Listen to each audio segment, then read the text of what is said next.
Maureen and Glenn are going to do Blackbird.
Gwen, I think you're a little bit loud.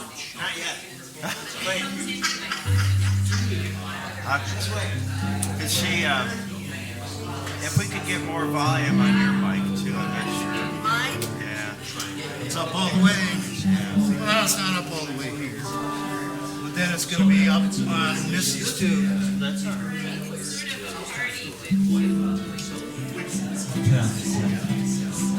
All right. Put it. Put it on a music stand, the one you're using. No.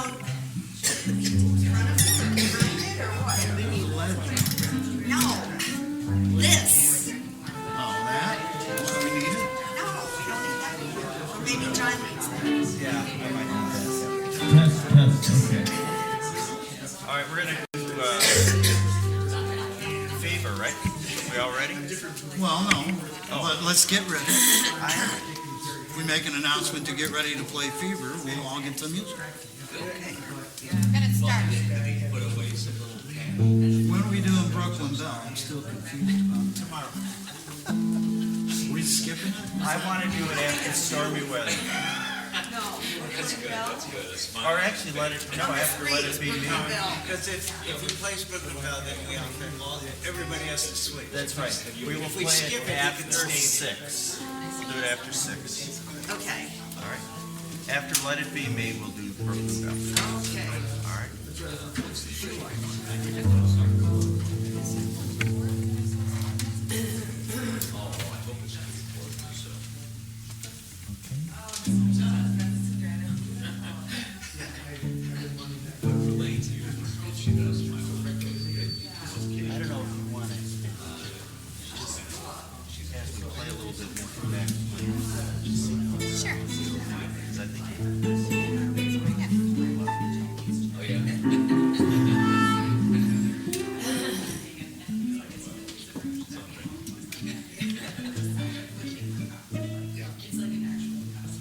It was nice talking to you.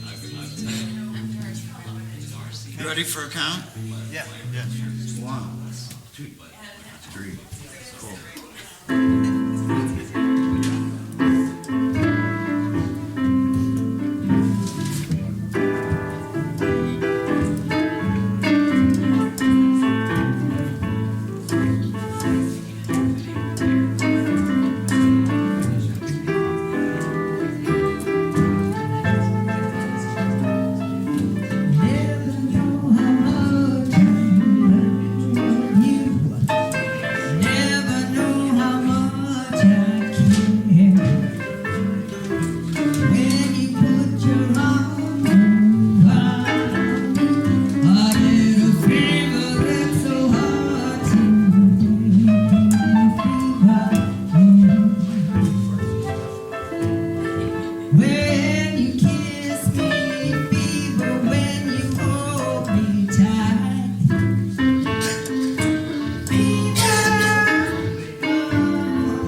He's badger, and you're whatever. What a sweet part. What are the honey?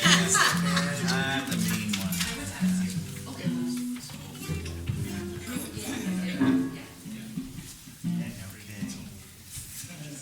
Close your eyes. Close the door. You don't have to worry anymore.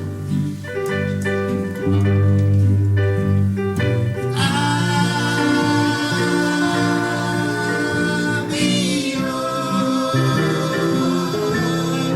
baby tonight.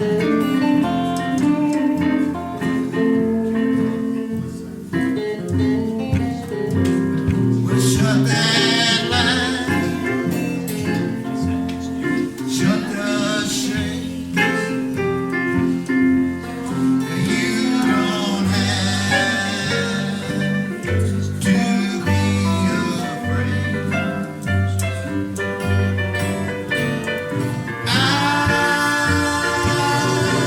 I'll be your baby tonight.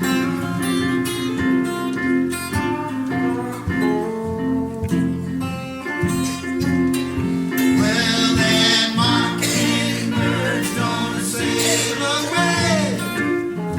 We're gonna forget it. Big fat moon's gonna shine like a spoon. Gonna let it, you won't regret it. Take your shoes off. Do not fear. Bring that on over here.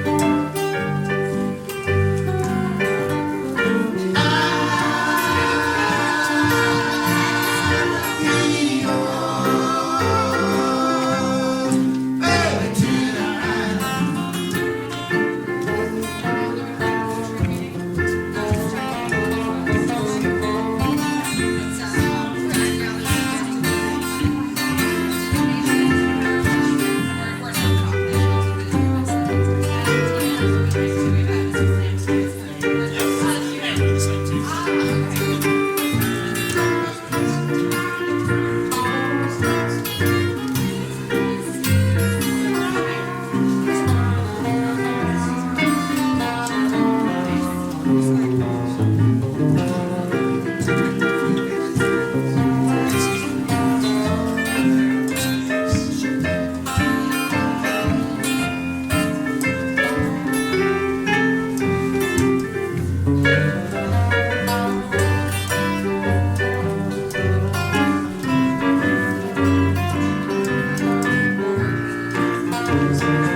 Well, that mockingbird's gonna sail away.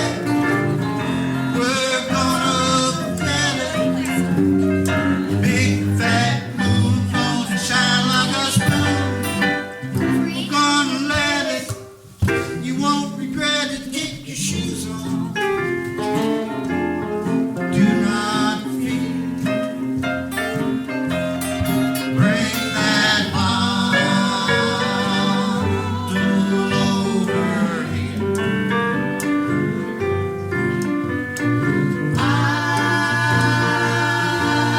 I'll be your baby tonight.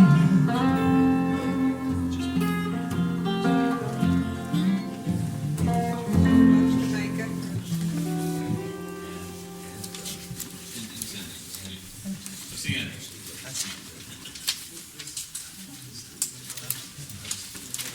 Well, Sign up for we're doing Until There Was You. Until there was Maureen. Feel free to sing along. These are pretty well known songs. Thank you. This is from the Music Man. done on the Beatles' first album also. You want to talk, you want to get close. I have to get closer. Extend your boom. Yeah. Do you play? Then you can actually sit back. Don't you play?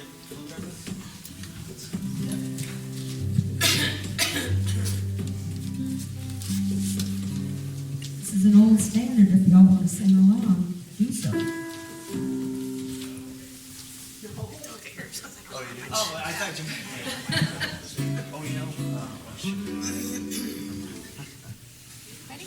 Yep. 1, 2.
Now, this is from the Cotton Club Parade of 1933. I'm sure you're all familiar with it.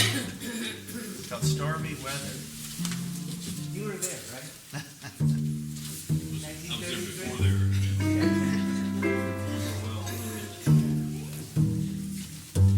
You were just a lad.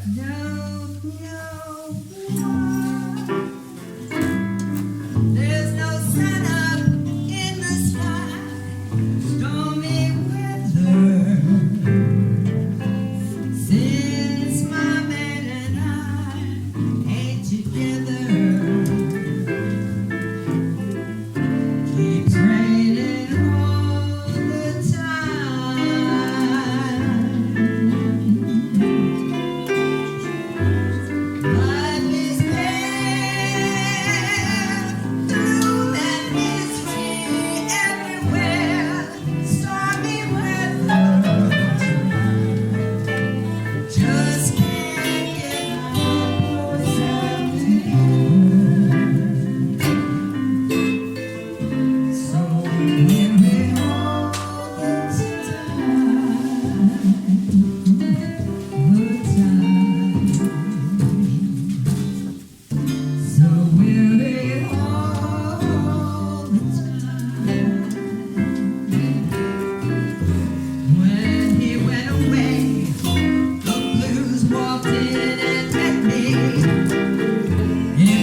never get me.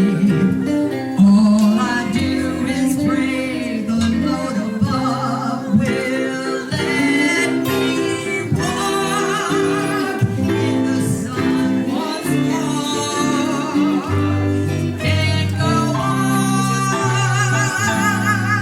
Everything I had is gone, starting with her. Since my man and I get together,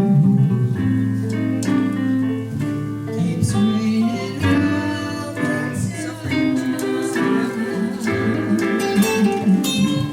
Keeps raining all the time.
When he went away, the blues walked in and met me.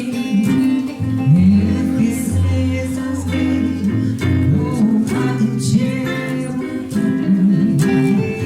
all I do is pray the Lord above will let me walk in the sun once more and go on. Everything I had is gone. It's always better. This is my memory.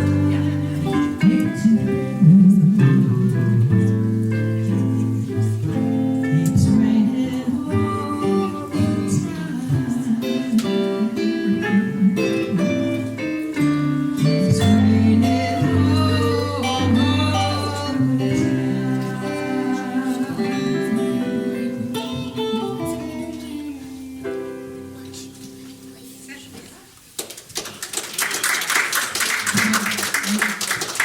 That was unrequited. The thing we know the most about. That's right. Yeah, there That's you why go. we got the blues.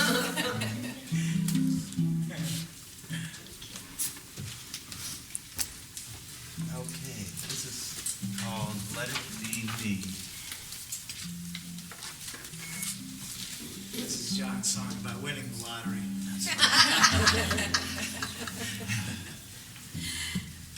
Talk about unrequited. I hope he wins. If you'd like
Each time we join,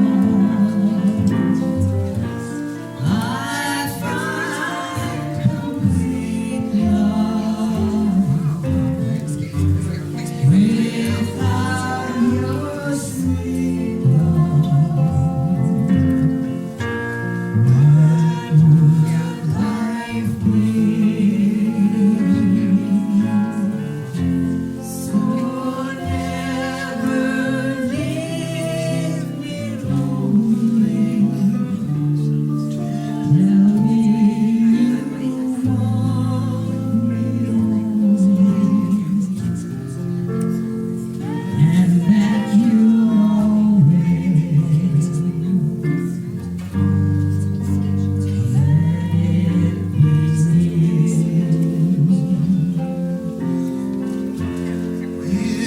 For each bit of gladness, someone must taste of sadness.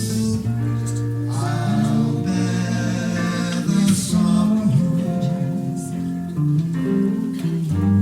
Let it be me.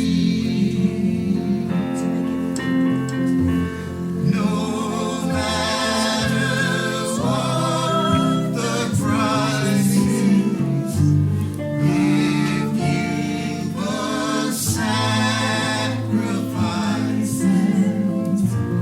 go each tomorrow. Let it be me. To you I'm praying.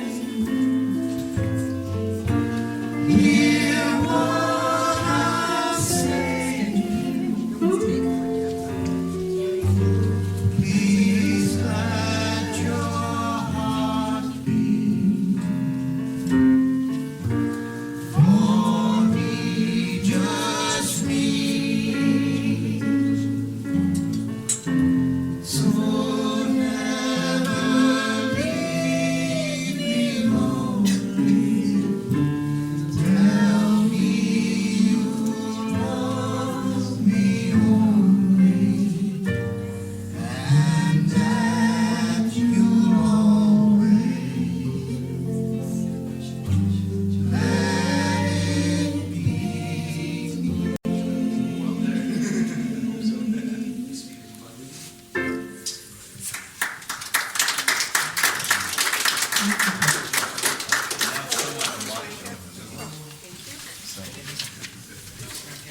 Time for B now. No, someone to watch over. Brooklyn Bell, I thought you were doing that next. No, I can. Well, I can do Brooklyn Bell. Yeah, now, so he doesn't have to, I thought he had to do it on piano.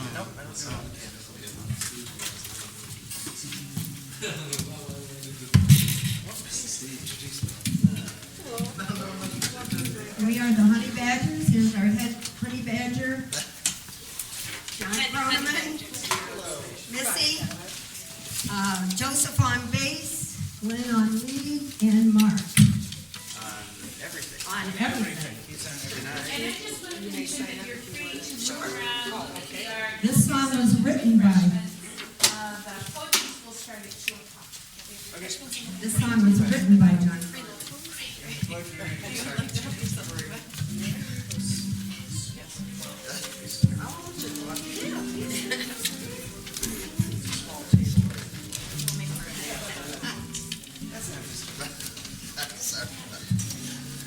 That one is where it might be.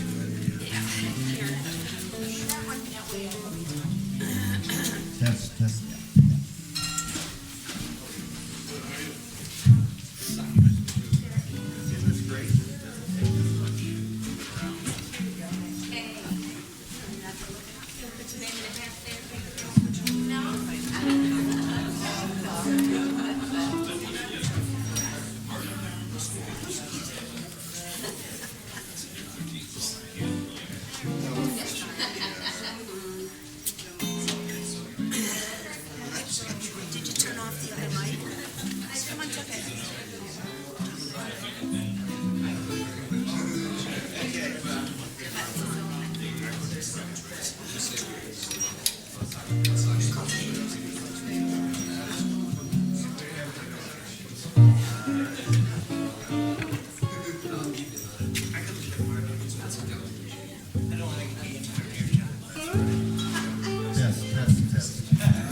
I'm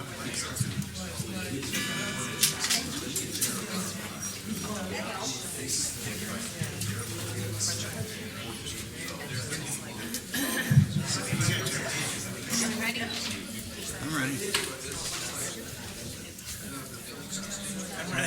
ready. Go ahead.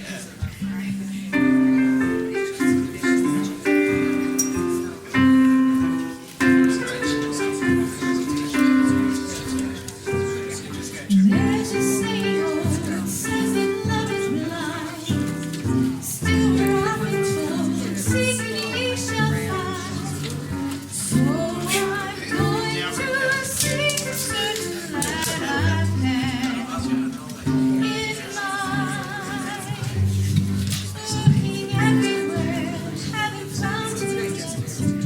She's a big affair, I cannot forget.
If you run out of them, come to me. No, it's fine.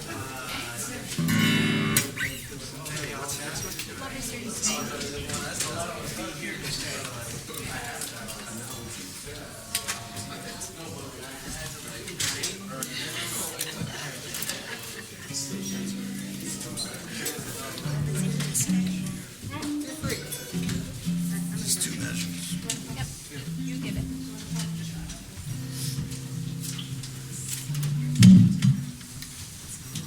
Might be good.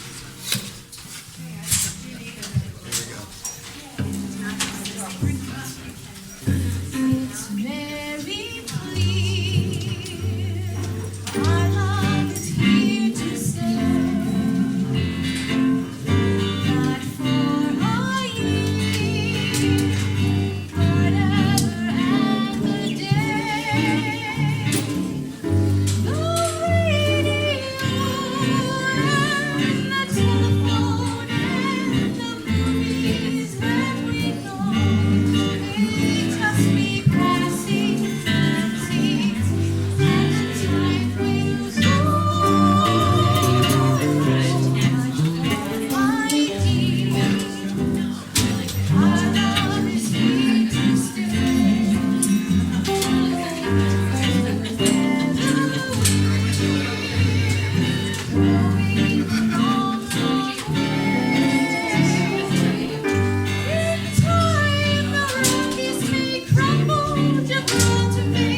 It's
a little out of my league.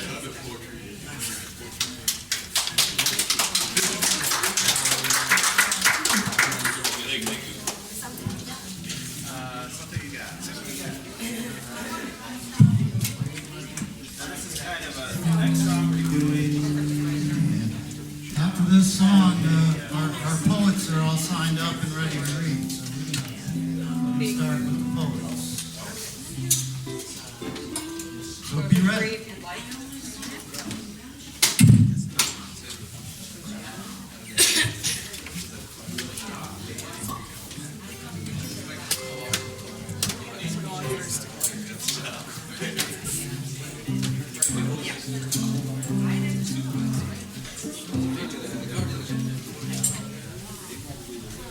I'll tell you something, Josephine. Okay, this is kind of a New Orleans song called Something You Got. It's about Los Angeles. It's about Los Angeles. And It it's was written in New York. kind of in what, honor of Mardi Gras. Yes. Les airs, les pontons roulés.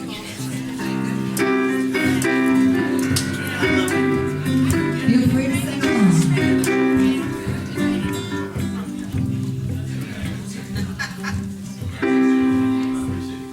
Well, something you got makes the world go round. Something you got makes me happy all the time.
use our mics? Sure.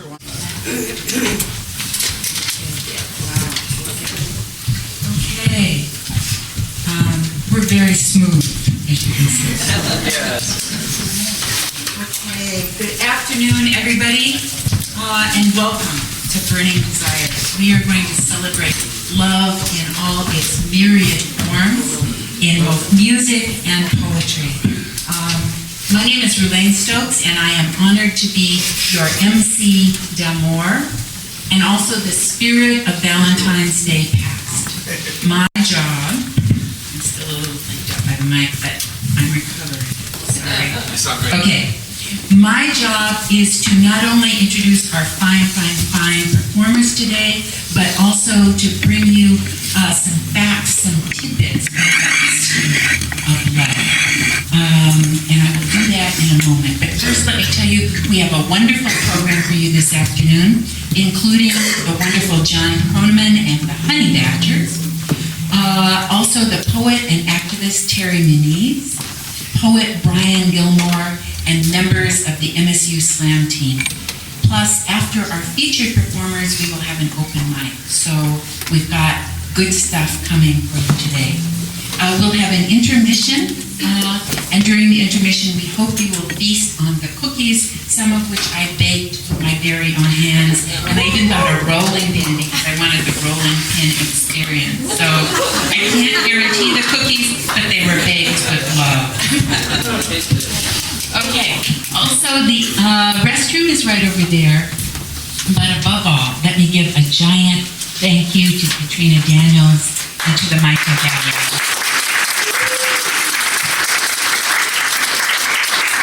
They have made this beautiful space available for us and organized much of everything. Also, I need to mention there's a bowl of little poems over there, so if you haven't picked one up, do pick one up there. You can take them home with you. So, as the spirit of Valentine's Day passed, let me greet Joseph. Joseph, welcome.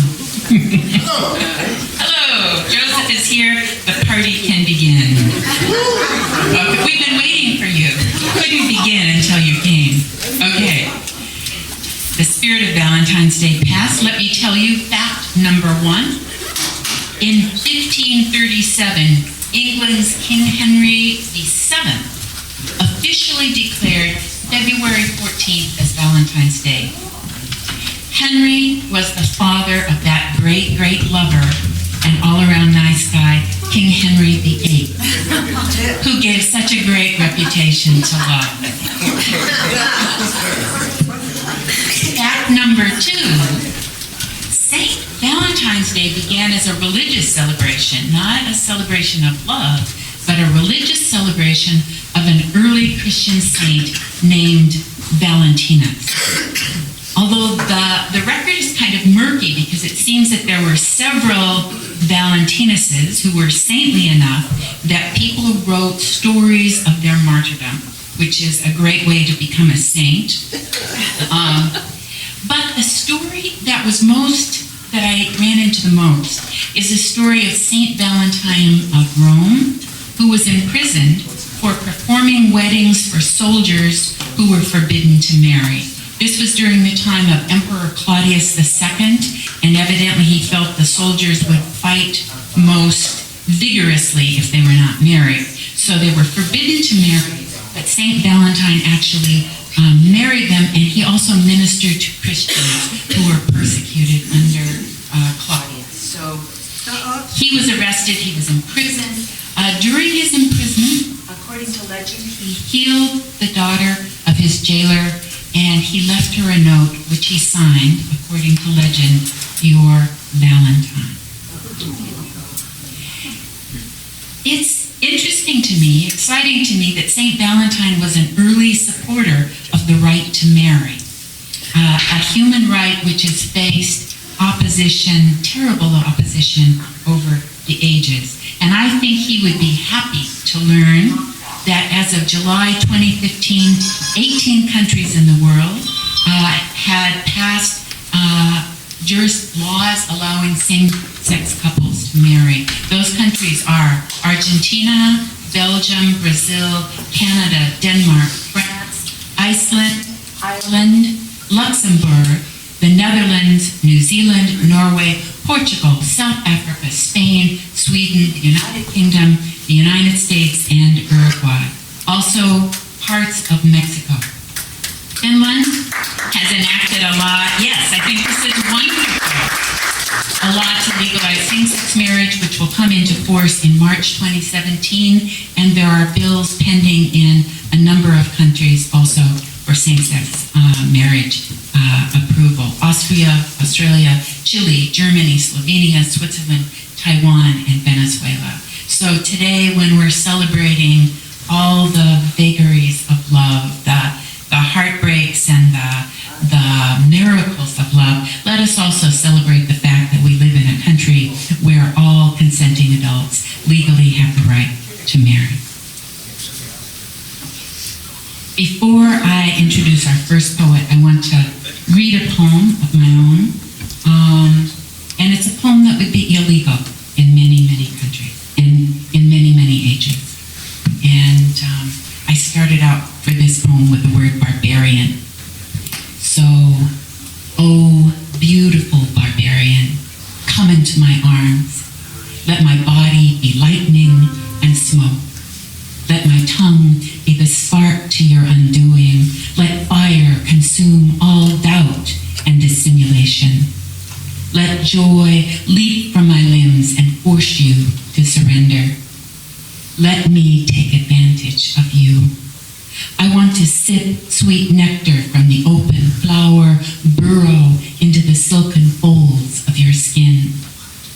Oh, beauteous one, let me tumble you into fields of amazement. Let your pleasure become my pleasure. Let us sing the same song.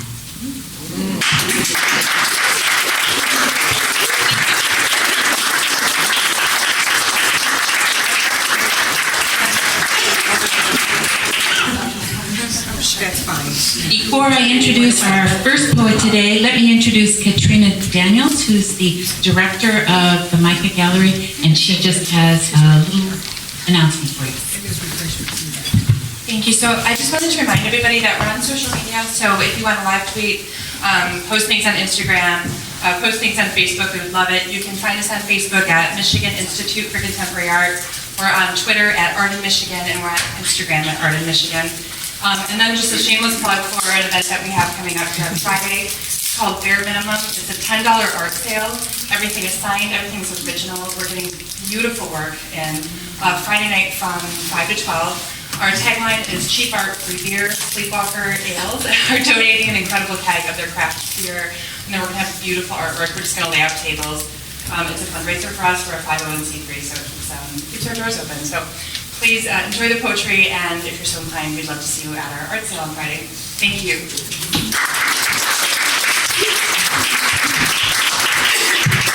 Okay, let me just tell the poets that, one, this is adjustable, so it can be heightened right here, and I can help you if you need. Also, every once in a while, it seems to go out a little bit, so don't let that freak you out. But also, it's not a very big room, so just adjust. Maybe the battery, so we have this as a backup. Okay, good. I would like to introduce Terry Muniz, one of my very, very, very dear friends, a writer, poet, activist, producer, and spoken word artist. She gleefully owns her identity as Salty Old Broad. Come on up, Salty Old Broad.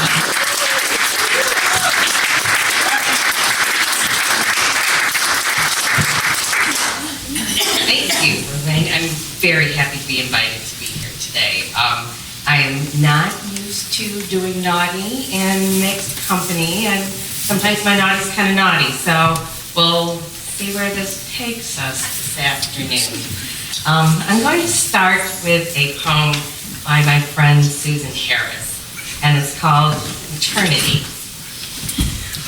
The smell of you came to me on the skin of another, long after you had gone. The smell of you waked up from the skin of another, but it was you that I felt. The smell of you held me close from the skin of another, but it was you that I wanted. The smell of you on the skin of another made me weak in the knees, made my head spin, made my skin sink, made me soaking wet, made me remember. No, made me feel once more your hands on mine, your lips on mine, the clean, silk, smooth taste of you. The smell of you came to me on the skin of another and made me smile.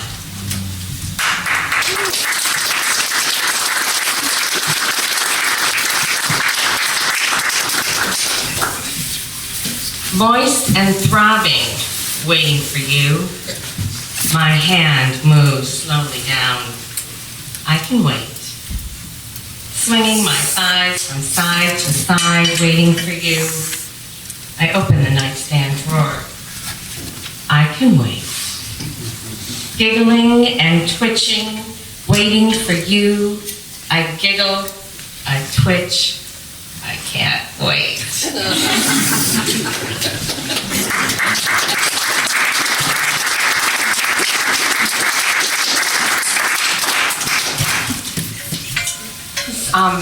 Next two poems are by a radical black lesbian feminist poet named Pat Parker, who died way too soon. And she's mostly known for her political pieces, which are very powerful, but, you know, she also had a romantic side. So this first poem is called Sunshine.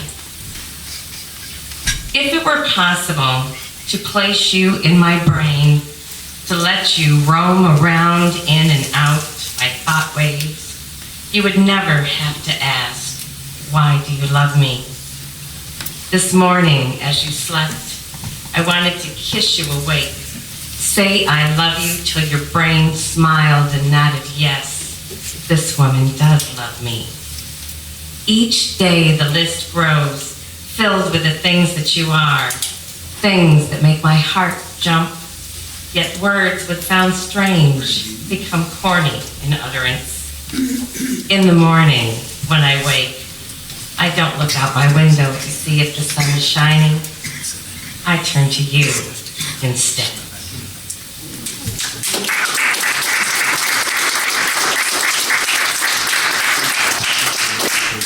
And this is one of my favorite pieces by her. It's just kind of silly. It's for Willies. When I make love to you, I try with each stroke of my tongue to say I love you, to tease I love you, to hammer I love you, to melt I love you. Your sounds drift down, oh God, oh Jesus, and I think, here it is, some dudes getting credit for what a woman has done.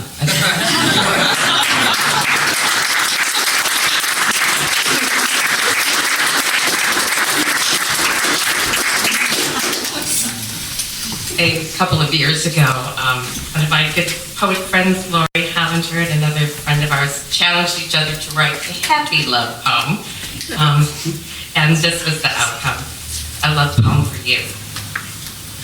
My love poems in the past, a series of cyclical tomes of fresh love and devastation with the women before you.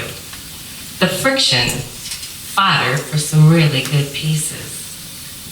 After years of manic swings between horny and heartbroken, happy gently arrived. I am happy loving you. You are the finest person to choose to love me, loving me better than anyone has. Now the only friction is mindfully applied. I am happy loving you. Here is a happy love poem for you who love me best. Even when this much happiness scares me, your tenderness prevails. You are happy loving me. I see it when you look at me, feel it from across the room, know it in my cells, and take it with me everywhere. Reasonable, silly, and safe. Cherished, adored, and desired for the long time. Happy, loving you.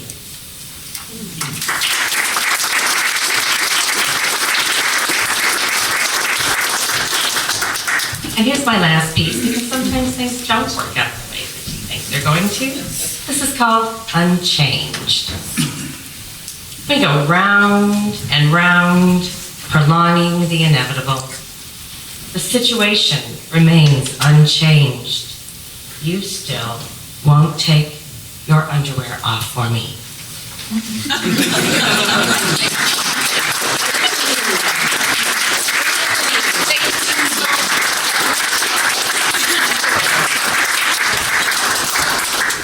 Our next poet is Brian Gilmore.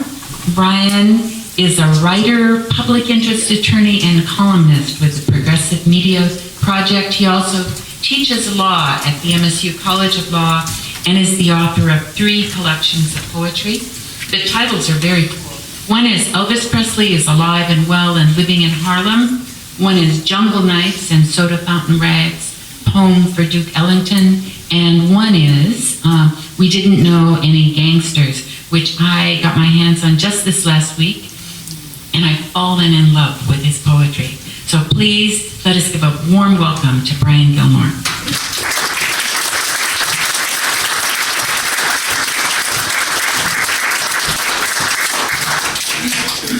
Thank you. I think it's all right, right? No, go. Yeah, you can raise it up if you'd like to.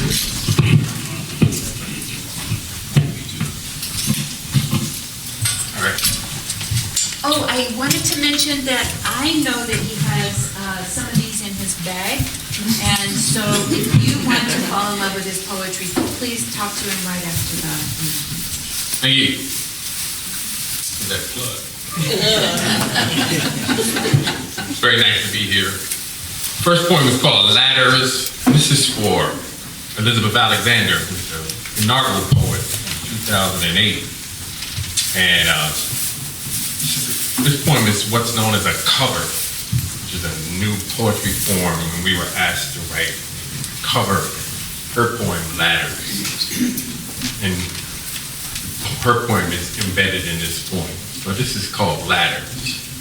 And this poem is about my parents and their wedding, I guess you would say.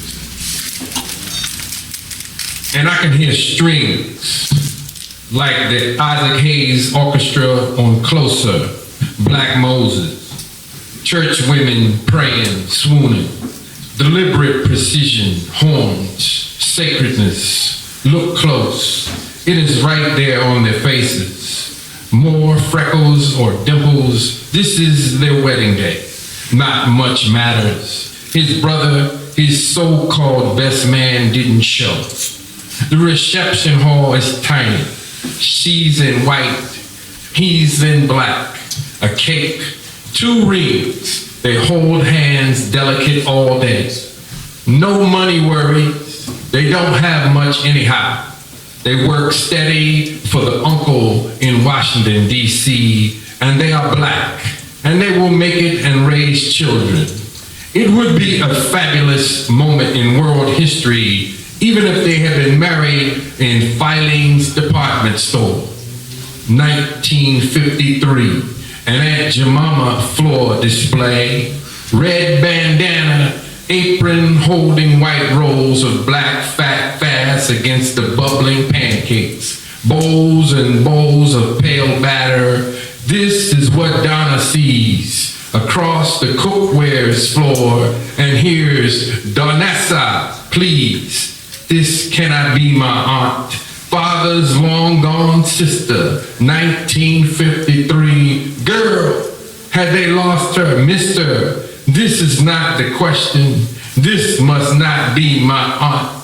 Jemima pays the rent. Family mirrors haunts their own reflections. Ladders, sisters, nieces. As soon as a live Jemima as a buck-eyed racist monkey. Girl, answer me. Talk of magnificence. They can hear strings, they hold hands, and would have held them even tighter in Filene's department store. We should all be so lucky. Small cake, tiny reception hall, the love of their lives. This is what I see.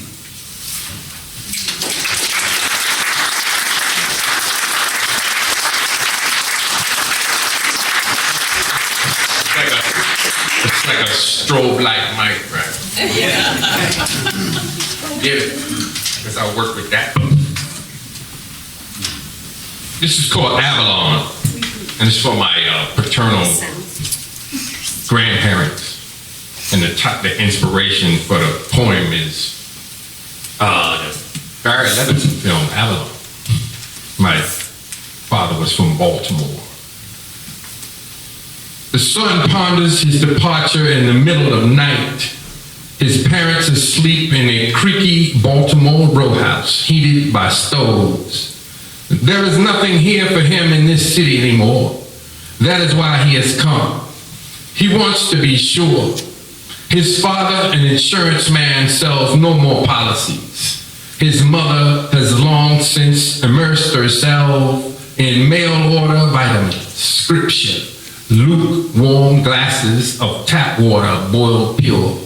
The son's older brothers have not returned from wars. His sisters are busy trying to marry. The son's life is cold, concrete dead of winter. His father built something in this dog of a city. Colored man keeping the lights on door to door, the old way. 10 children into the world, no prisoners, no prostitutes, hot meals, warm beds. His boys arriving now and then with medals on their chests full of stories that need to be told. The son has a bus ticket to the capital of the world, just down the highway. He doesn't know how to tell his father, there is nothing here but crab meat and football. He never liked crab meat. He can read about Johnny Unitas and the Colts in the newspaper. Pops, he thinks to say. An old woman fell down some stairs today. I helped her up, but she just keeps falling back down. The father will not say a word. He will not understand no matter what the son says. Makes no difference anyhow. This is Baltimore, 1951, a city of railroad tracks, South Side numbers racket. In the morning, the son leaves for the city down the road, the memory of his parents' permanent ink inside his head. His father, possessed by newspaper, searching furiously for something to read that will make him forget about selling insurance. His mother, sitting in the kitchen, boiling her water pure and digesting scripture slowly like bread.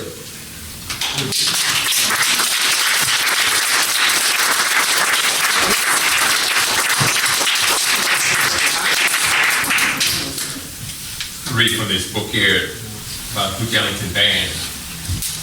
This is for Johnny Hodges, the saxophone player in the band, who was accused of romanticizing the women for his home. And this is called Rabbit for Johnny Hodges. He let a song out of his heart that was soft and seductive. An old Creole man showed him how to make the ladies want to walk towards the stage and remove their clothes. He's out on the road, long way from Massachusetts, saxophone ghetto, Harry Carney, toots Mondello on alto or soprano, singing of warm valleys where he and his lady could hold hands and talk about all the days where they slept in beds that seemed too large. Singing so pure reminded everyone of cane sugar, song of the South, daydream days, time stands still, takes you another place, lay in a field of passion flowers. Look up at the sky, see a long line of beautiful women walking towards a sax player, removing their clothes, piece by piece by piece, until every one of them stands there completely nude, each woman a part of his song, each piece of clothing removed, a note he knew had to be heard.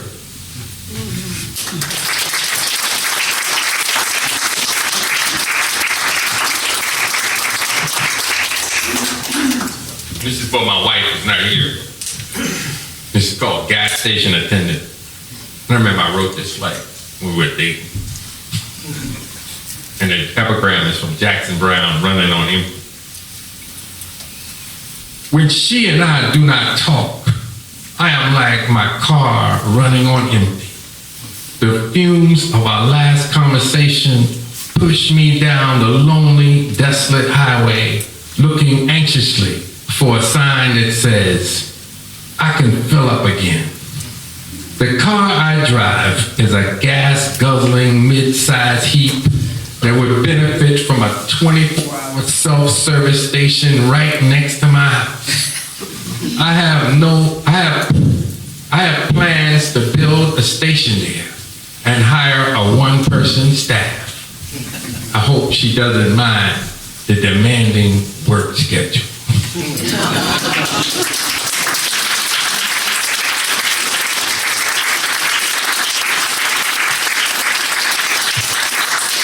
My wife used to always say, that just sounds not that romantic. It sounds so industrial. It's like, when I look back, I say, yeah, I feel you. That's how I felt at the time.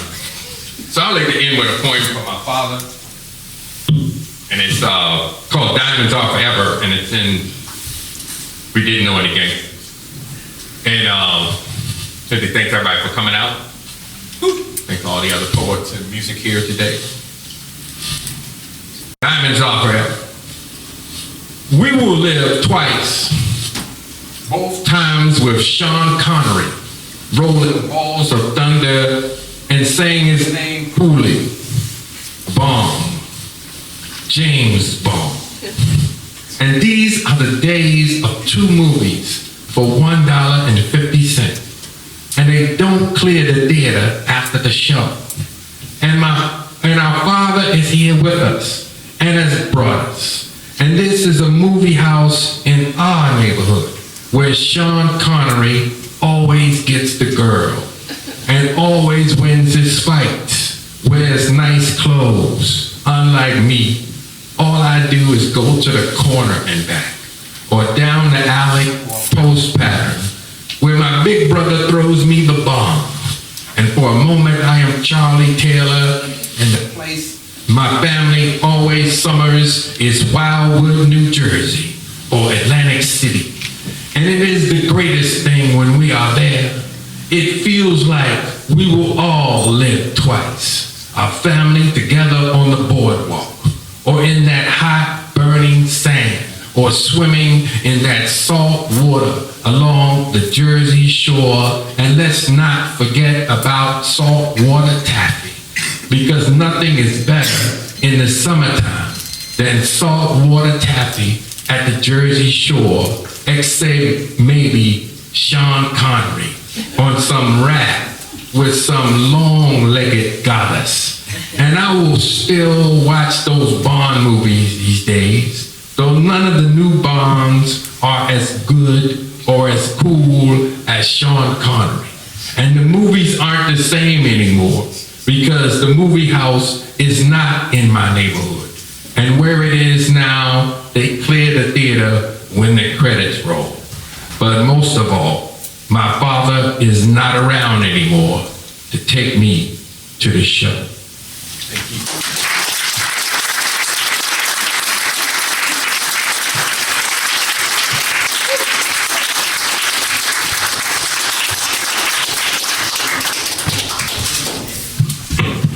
Question, should we do something about the sound? It sounds like it's getting a little...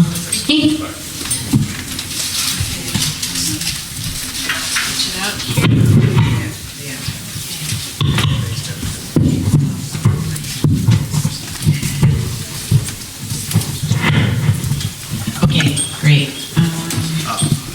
Great. Our next poet is a member of the MSU Slam team, and his name is Sean Wychinski. He's a professional writing freshman at MSU. He finds a lot of passion in writing poetry. He loves the honesty and the reflectiveness that he can embody in his poetry. When not writing poetry, Sean is a regular guy. Come on up, Sean. Make yourself at home. And if you need to adjust that, just, yeah. There you go. That's good? Yep. Awesome. So again, I just want to thank Mica for having us today, and to all the great performers. They were great, and to all of you for coming out. This is a huge turnout. I'm honestly surprised. This first poem is one that I wrote a little more recently, and I feel bad because I have to start you off with a sad poem. This one's called Tombstone. When she says, "I don't love you anymore," you will not hear it as such. Denial is, of course, the first stage of coping with grief. You may instead hear "I don't love you anymore" as "I think we need some space," or you may hear it as "I think there's something we need to talk about." But hearing "I don't love you anymore" as nothing, hearing it as the silence that is born out of the loud and violent war between you and her, will make you wish that she had swung the axe and saying aloud, "I don't love you anymore." When the silence of "I don't love you anymore" crashes over like a wave of every feeling that could ever drown me, I lay in the wreckage, bleeding from limbs that cradled you like a baby at night, limping and withering for having cradled a ghost of a person who had died to every person but me. To continue living and loving after the ghost takes over your body is to weave strings through your hands and hoist them up in the air, tie them around your ankles and carry you off to the cemetery for the funeral of your dearly beloved. Watch as the tombstone plants itself into the ground, but the tombstone of the ghost is not engraved with dates of birth or death. The tombstone of the ghost is not engraved at all. We were to tell each other each night that together, you and I, we were immortal. Together, nothing could stop us because our love and companionship was immortal, but we were wrong in thinking that immortality meant never having to die. There was another funeral today, long after you gave me your ghost. The minister read passages from the book of lies you gifted to me when the love between us was still love, and the congregation bowed their heads as your casket made love to the underground. Your tombstone is still not engraved, but your tombstone was never made of rock. Your tombstone is the silence after the gunfire has faded to its end. Your silence is the day where we never got to say goodbye, and all the days after where we never got to say goodbye. And I still visit that tombstone. Day after day, the string tied around my hands became a bouquet of flowers, but they will not fall in condolence upon your grave. They will fall only when I do. Dearly beloved, we are gathered here today to mourn the loss of no one. So that was Tombstone.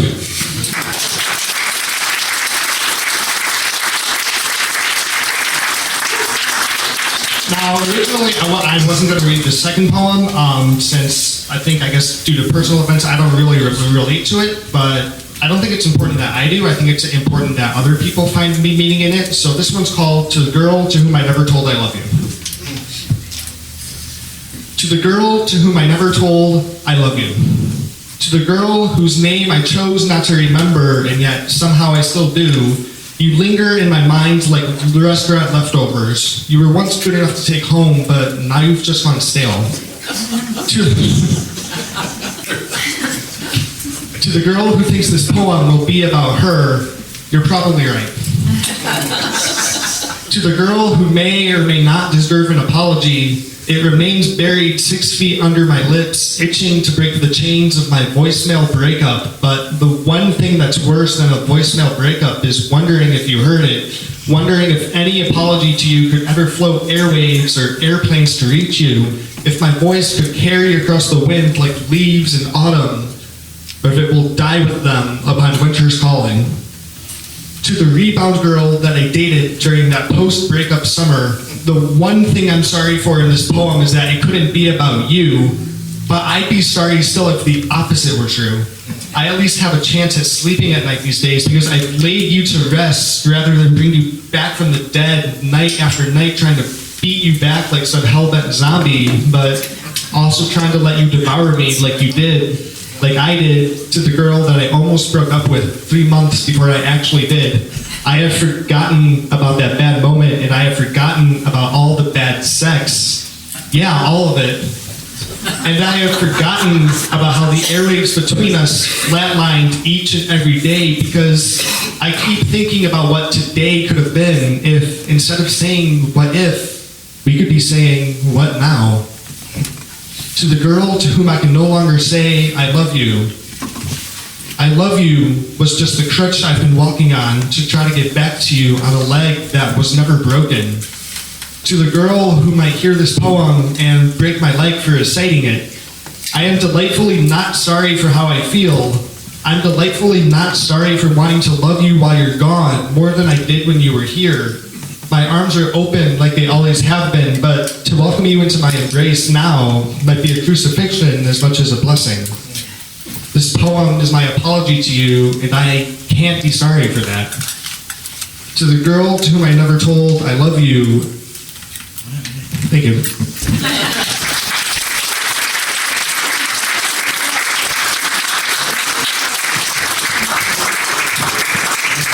I'll just tip this down because I'm not sure how tall our next poet is. Okay, on tiptoes. Our next poet is also a member of the MSU Slam team. His name is Jay Hull. He's a professional writing student at MSU. In his free time, he helps to run a poetry blog and attempts to make progress on his ever-growing reading list. Jay, come on up and make yourself at home.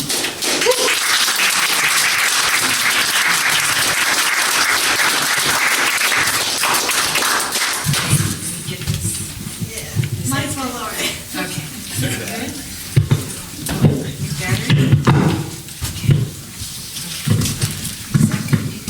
Yeah, that'll be good. Okay, great.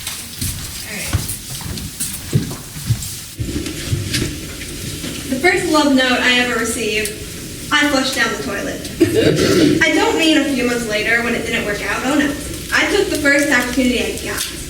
I guess you could say I panicked.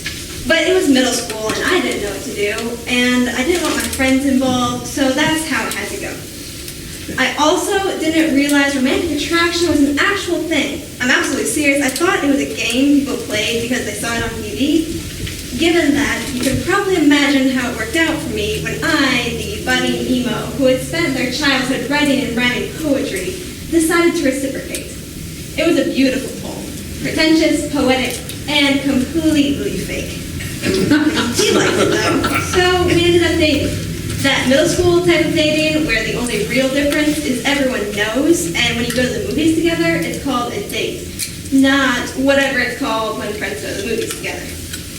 And let me tell you, I wrote some great and awfully pretentious poetry during that time, where I pretty much lied about everything because I thought that was the point.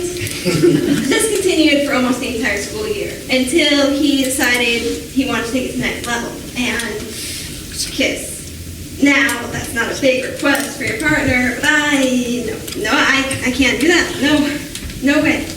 And then we got into how all that romantic poetry I'd written was actually a huge exaggeration, and we broke up and got back together again and broke up again, and then it was summer and I didn't have to see him again. I think the most miraculous thing about the whole situation is that when I saw him again in 12th grade AP Chem, he actually talked to me. And as fate would have it be, we went to prom together as friends. And we had the best of time, my friend Dave and I, under no pretenses, because at that point we both knew I'm not actually into guys.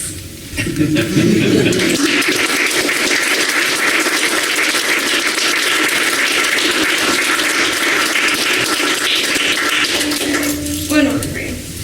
This is an open love note to a friend. Hey, do you remember the day we got matching sunburns on just one side of our face because we sat outside talking for hours? I do. Do you remember the night I called you and then didn't say anything? Sorry for worrying you, but I didn't know what else to do, and just knowing that you had picked up the phone was enough to get me through that moment of doubt. So, thank you. Do you remember when the entire team thought we were going out? They also thought you were gay, and that somehow worked out okay because Jay's almost the guy, right? It works, it's okay. Whatever. I told my professor the other day I was always afraid of being too pretentious. I told her I thought it came from having a writing peer who uses words like lugubrious and verisimilitudinous. I was talking about you. Though I probably wouldn't even be studying writing if it wasn't for you, so I guess I owe you a thank you. So if I end up without a job, you better believe I'm blaming you. Though that's not true. I might joke about it to you, seeing how you're an astrophysicist now, who's worked with NASA. And I'm noticing now how nothing actually rhymes with astrophysicist. I wasn't hoping we'd use that line to rhyme, but I'm blaming you for that now too. This poem, like so many other things I've written under the influence of you, has no point. But it conveys a certain feel, and I know how much you love those. So, thank you for filling my life with ponderings on the purpose of social niceties, the evolutionary history of empathy, and all the other strange things you seem to have a tendency to think about. And thank you for allowing me to see the beauty and creativity in being uniquely in you and me. I love you in the most platonic way possible. Thank you.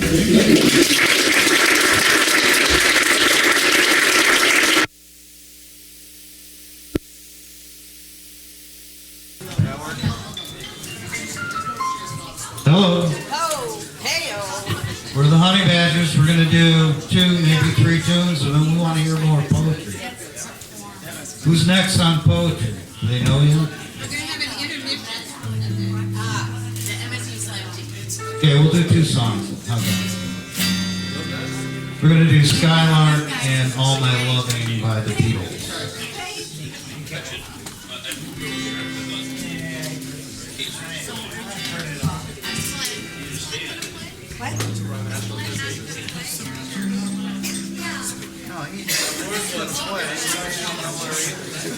He doesn't show up enough to get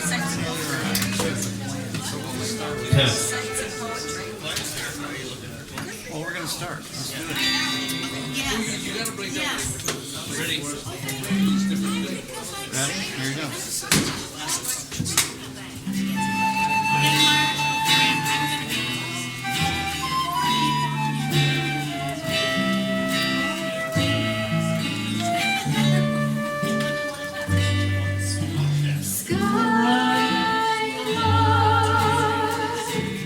Have you anything to say to me?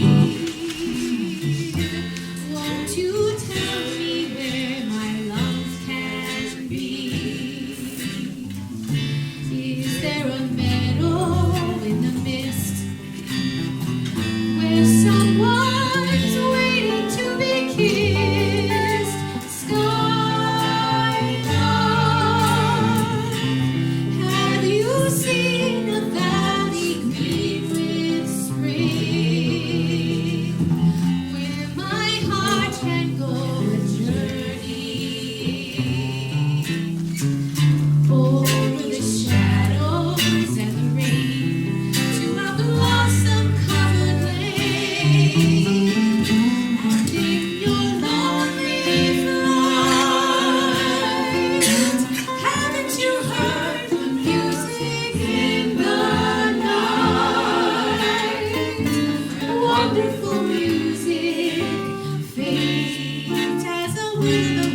So if you see them anywhere, won't you leave me there?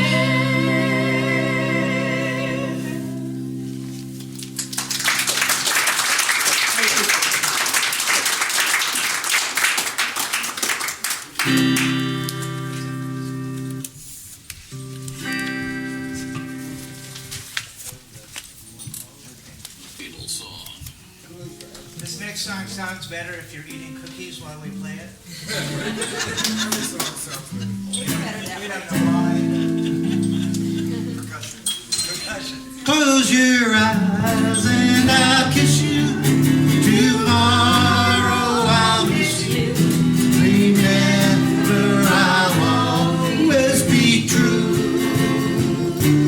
And then while I'm away, you ride home every day.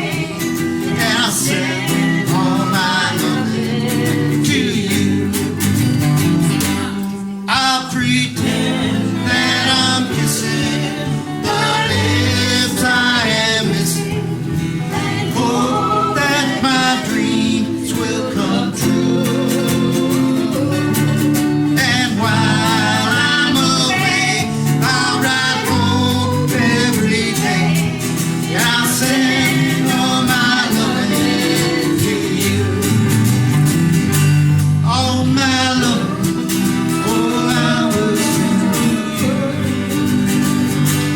All my loving, darling, I'll be true.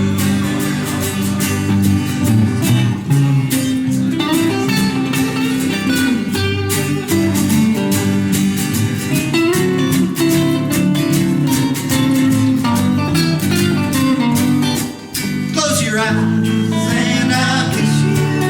Tomorrow I'll miss you. Remember I'll always be true. And then while I'm away, I'll ride home every day. And I'll send all my loving to you. All my loving, oh, I will send to you. All my loving, oh, darling, I'll be true. All my loving, all my loving, oh, my loving, I will send to you.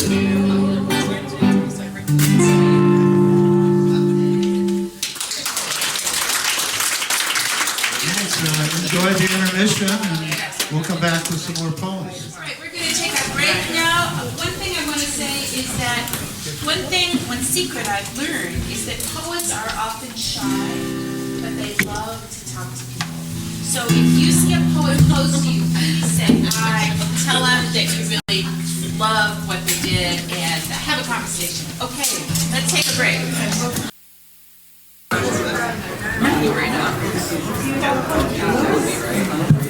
Okay, if I could invite the people in the back to come on over here, and if we can all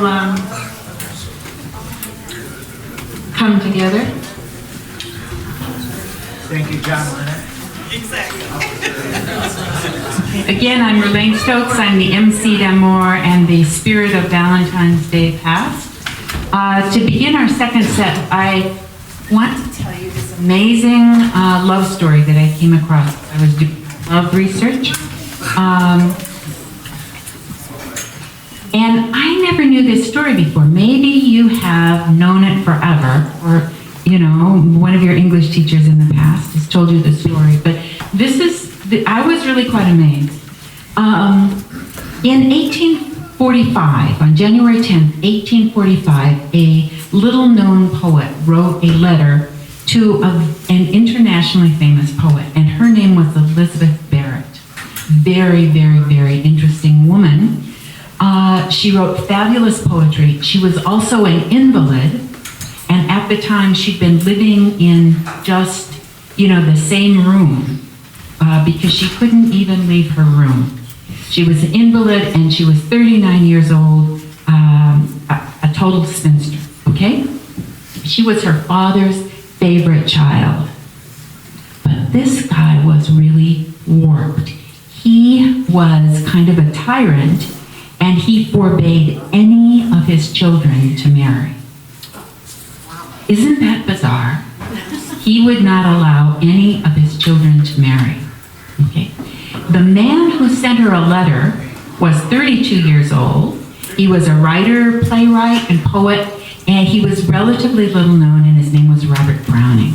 So, okay, and he wrote her this letter, and he said, basically, he said, I have read your poems, and I adore them. I tell you, I love these poems with all my heart. And so they started this correspondence, and in the next 20 months, they exchanged over 600 letters between one another. Amazing, okay. Well, he began to court her, and he came to visit. Actually, she felt she was too sick to see him for a long time, so she didn't see him until sometime in the spring of 45, and then he started to come to visit, always when the father was away. Okay. From the time that she was a teenager, she had this mysterious illness that I guess they didn't have a name for. She suffered from spasms of pain, breathing difficulties, and a weakness, just a malaise, a weakness that really left her unable to leave her house. And to make matters worse, the doctors at the time prescribed her two medicines, morphine and opium. So she was really disabled. Okay.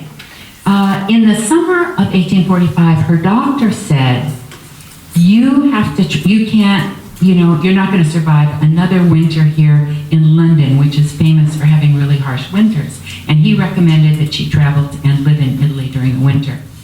And her father, she was his favorite child, he forbade her to go.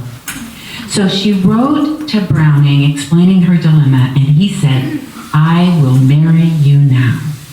Okay? So they didn't get married then, but slowly they kept seeing one another, kept writing. Slowly she began to get better. In 1846, in January, she left the room where she had spent the last 6 years. By that spring, she began to walk outside, and she decreased her use of morphine and opium. And by summer, she was living a more active life. By September, they were secretly married, and a week later, they left for Italy, where they spent the next 15 years until she died. And both of them wrote wonderful, very, very famous things that while they were living in Italy. She wrote a very famous poem. It's a sonnet number 43, How Do I Love Thee? Let me try to do justice to the great passion that inspired Elizabeth Barrett and Robert Browning. How do I love thee? Let me count the ways. I love thee to the depth and breadth and height my soul can reach, when feeling out of sight for the ends of being and ideal grace. I love thee to the level of every day's most quiet need, by sun and candlelight. I love thee freely as men strive for right. I love thee purely as they turn from praise. I love thee with a passion put to use in my old griefs and with my childhood's faith. I love thee with a love I seem to lose with my lost saints. I love thee with the breath, smiles, tears of all my life, and if God choose, I shall but love thee better after death. Elizabeth Barrett Browning. She always said that Robert Browning, had saved her life. Our next poet is a member of the MSU Slam team. His name is Landon Fortenberry. He studied in Brazil and Japan. His majors are, interestingly enough, Mandarin and international relations. This year he's going to study in China to improve his Mandarin. The source of his poetry is linked to his exposure to and love of other cultures. Landon, come on up.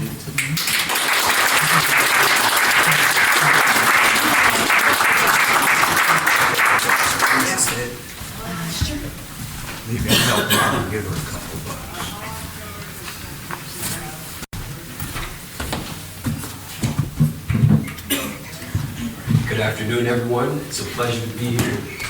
And I thought that hip-hop music was quite explicit, but you guys have proven me wrong.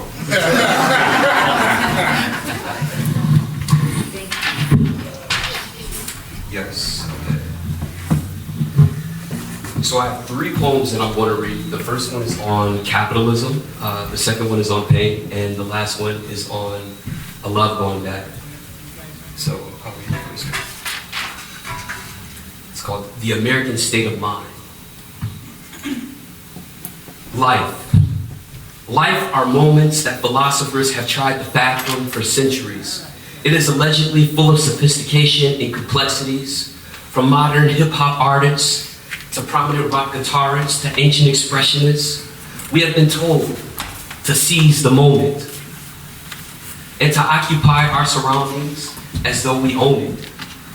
As our species later evolved, we wrongfully thought that all of our problems were solved.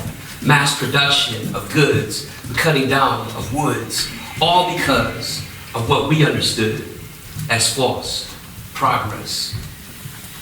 Intended to solve our mess, American capitalism seeps into the minds of the world like filth that gets into the shell of a pearl, whispering into our ears, take what you can and forget about all other man. Today we see ourselves as individualists, working independently for one thing, riches. We chase the paper that's green, like a rat on a wheel chasing cheese, willing to destroy anything in our path, sacrifice the moments that make us laugh, all for the sake of the American dream.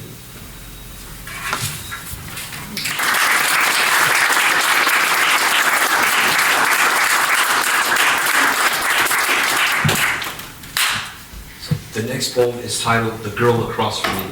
And I wrote this as I was on a bus, and I like observing people.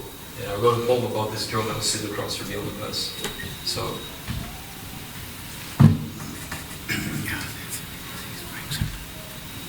as I sit across from you on a bus, I see the pain in your eyes, broken bones, relationships, and lies fly by, causing your soul to rust. Deep in your iris, I see you were once robust.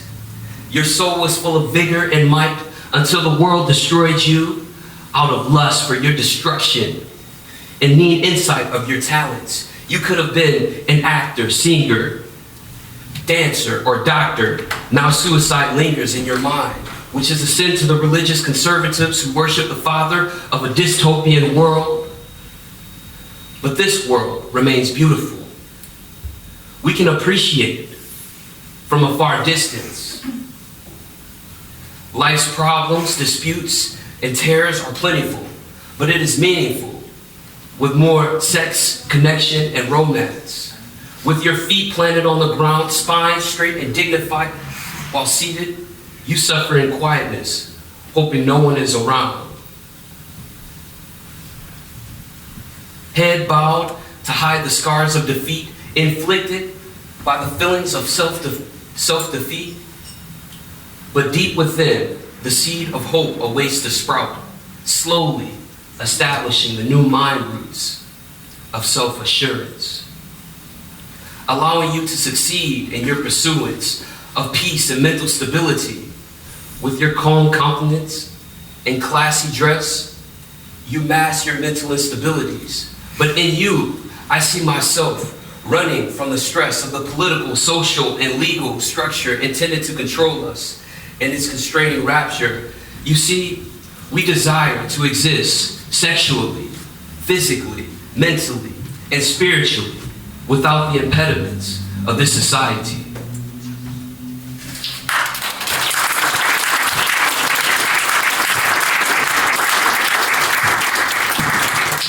So this last poem is centered on love. I typically never write poems about love. Why not? He knows. Tell him why. Oh, what you said earlier? What did you say? What you said earlier? What'd you say? I didn't say nothing. You See what you got. what? Okay, never mind. We're all for love. We're all for love. Okay, so I grew up in a city called Muskegon, and for any of you guys that don't know, Muskegon is a small version of Detroit. And Detroit, I would say it's a small version of Detroit because, you know, there's like, unlike Detroit, Detroit is diverse, but Muskegon mainly has two types of people, white and black.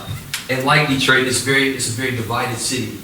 Very divided in terms of socioeconomics and things of that nature. So here we go. I grew up immersed in a dominant societal construct called whiteness. Often I was shown favoritism amongst other blacks for my brightness. Submerged in whiteness, I grew attracted to their women. But oh, how oblivious was I.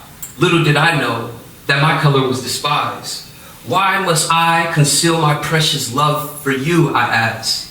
When I suggest the reason is my complexion, she responds with sass. Disregarding her indirect reply, I continue to date in the midst of lies. My teenage body, overflowing with hormones, is solely attracted to her outsides. But oh, how oblivious was I. Little did I know that my color was despised. I have often thought it easier to date if I were white, free of burdens, while my body floats in the cavernous skies like a kite.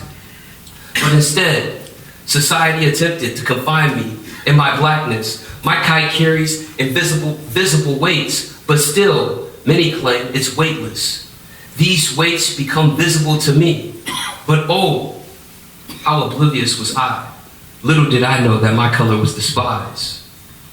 I express the amorous sentiments I possess for my Caucasian girlfriend, but still, I'm given 90% of love while she's given 10. What prevents her to love? I realize it is her society. She's adapted to her surroundings, which associate blackness with inferiority. Thank you.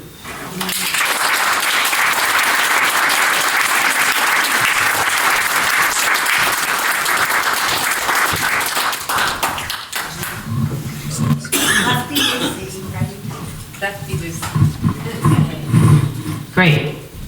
Our next poet is the leader of the MSU Slam team. Let me introduce Hannah Schulte. Hannah is an aspiring middle school English teacher and lover of all things ketchup. You've got to talk to me about this. Ketchup. She believes laughter is the best and the best tasting medicine. Like Valentine's Day because she loves love. She likes Valentine's Day because she loves love and heart-shaped chocolate. Billy Collins is her true love forever, and she wants to be as wonderful a poet as he is when she grows up. Hannah, come on up, make yourself at home.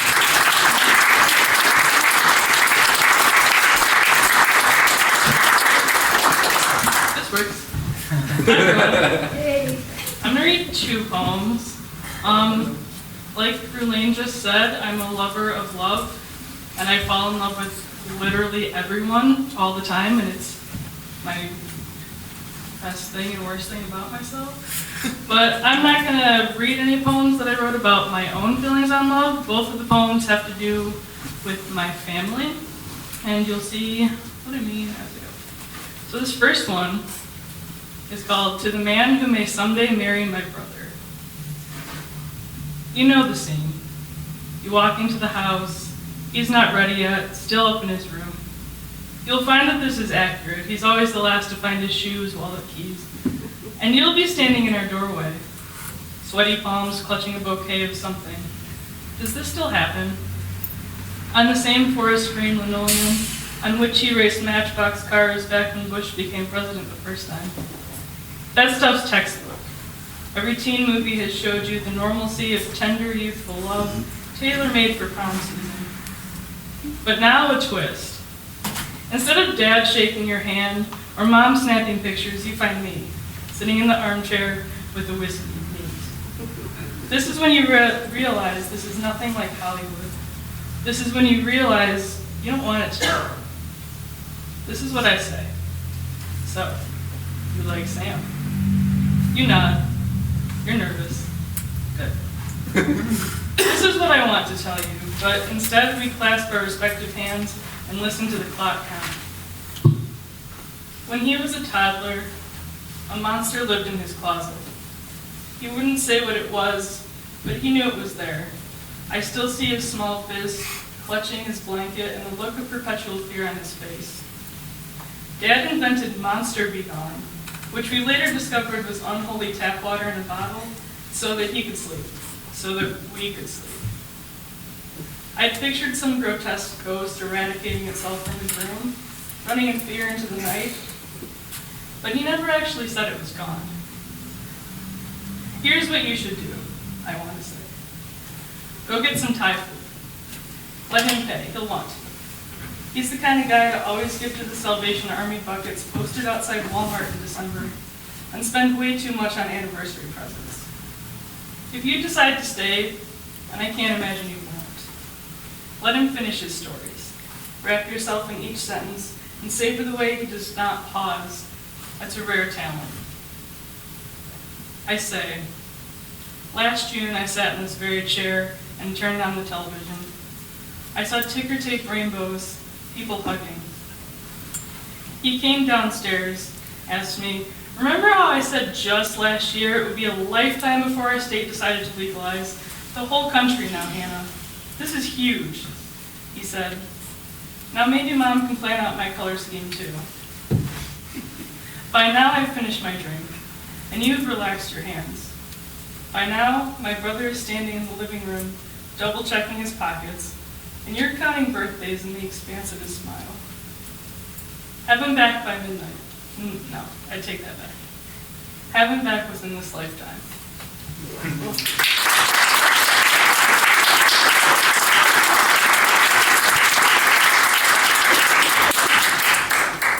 This last one's a little shorter, and my parents recently celebrated their 25th wedding anniversary, and they renewed their vows. It was the cutest thing I've ever seen in my life. And I wrote this poem to read at the ceremony, so this is all inspired by my parents. It's called What Love Looks Like. Sometimes love looks like crisp white bedspreads, kitchen slow dances next to a window where rain gently kisses the glass, matching wine glasses filled with Merlot, and quiet air filled with Ella Fitzgerald. Most of the time it doesn't. Most of the time, love looks like untangling Christmas lights while someone complains about the other not putting them away right last year.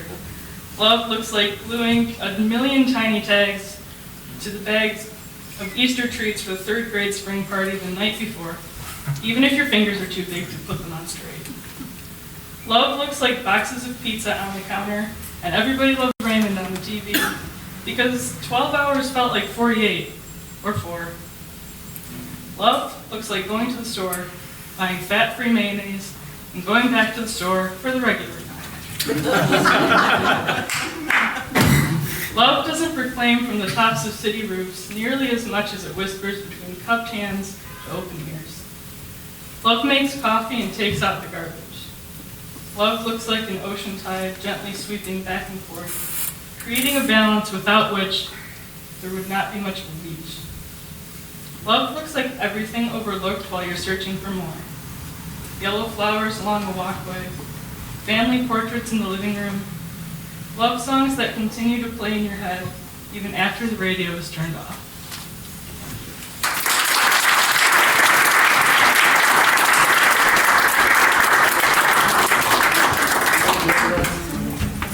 Now we're ready for our open mic. Let me invite open mic poets to come on up.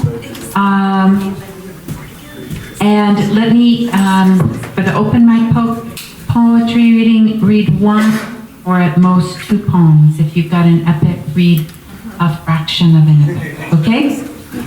Stephanie, let me read everybody so you'll know where you are in the lineup. First Stephanie, then Masaki, then Amir, then Logic, then Darcy, then, that one's person, then Drew, and then Dennis. Okay, so first Stephanie, please come on up.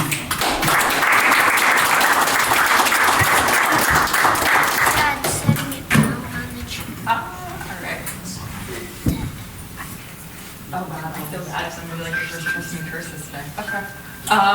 I had this list of 30 things I wanted to do by the time that I was 30.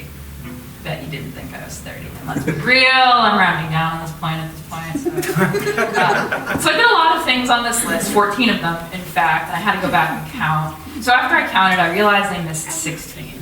So let me revise and say some of them. I did some of them. I shot a gun, I drove a car, not at the same time, although that might be a great first thing for my 40 things list. I got a PhD, and I guess it's a double one if you want to be technical, which idiotically was not on the list. I ran 50 miles consecutively in 1 mile loops. And I say ran, but I probably mean shuffled or walked or drugged myself. But after which I stayed up all night in a tent on the race course, listening to podcasts on my beat up, outdated iPod, awake, because I couldn't straighten my leg, because I thought I was gonna die. Until I got up the next morning, and I did a pancake lap, and a pancake lap is where you eat a pancake and you do a lap. Until I got to the number of laps to make 2 marathons in 24 hours. And then I did 2 more laps on top of that just for fun. So in the back of my mind, my millennial, yes, I'm still a millennial, special snowflake self-promotion voice screams, suck on those eggs, marathon training friends. There were things I never got around to, or ones where I learned that depending on other people, that being an academic rebel, that needing someone somewhere to sign off on something sucks. I'm still waiting on that Georgia O'Keeffe tattoo. I still need to reconcile that one burlesque dance with getting a real job. But there are so many things that I've done, that I've seen and done and been that weren't on the list. And I mean, if I took off this jacket, you would see the biceps that have taken 6 months of work. My boundaries are yet to be defined because I'm a cabinet of curiosities. And I am sick and fucking tired of having to keep those under wraps.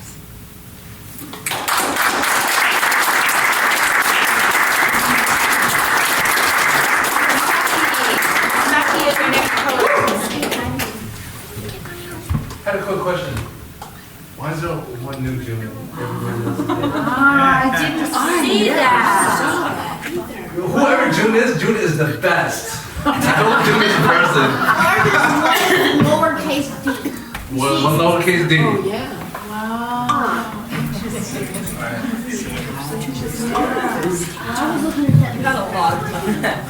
I guess we are. I guess we're celebrating love, whatever it is. You can. Thank you. Appreciate it. Let's get real and serious for a second. Who here has somebody special in their life? Huh? Raise a hand. Raise a hand. I heard myself. Well, forget that, because this isn't about that. Because love poems suck. All of my life, I was told there's gonna be that perfect somebody for me, but that's not true. It's a lie. God has yet to make a girl so perfect, a woman so gorgeous, who likes to watch Dragon Ball Z, play Mario Kart, and wants to listen to Rock Him all day. If that is you, we can talk after this. All of my life, I thought I was gonna marry Sarah Michelle Gellar, but back then, I knew her better as Buffy Summers. Before I could even meet her, she got happily married, so she missed out on all this. She married the wrong prince, pun intended. I know what I am, I'm a real winner. Plus, I've been known to kill that kitty like I'm about to make dinner. One day after another breakup, another heartbreak, I finally met somebody so perfect. My God, myself. That day I dressed up real sharp, leaving bleeding hearts on the floor, a new cologne. What's that scent you say? That's victory. Not even Chris Angels could figure out the magic I had in my eyes. I took myself to the nicest place in town, Mica Gallery. I picked myself up. I even opened the door for myself. I was very much a gentleman. Took myself shopping. Complimented myself. This was the best day I ever had. I'm not the type to kiss and tell, but yeah, buddy, I got lucky. But I didn't find myself slutty. I was happy to find myself in my own bed the next morning. I feel like I could talk to myself about anything. This relationship isn't perfect, but maybe I'm just too hard on myself. I never find myself jealous when I'm talking to other girls. I have the confidence that I'm in love with myself. So I never know I will never cheat on myself. This is an open relationship. Well, I'm trying to let it be. The fact is I need to quit my job as a hired gunman with my first-hand experiences left on the stove. Until then, I'll be happy picking up the check for myself. Thank you.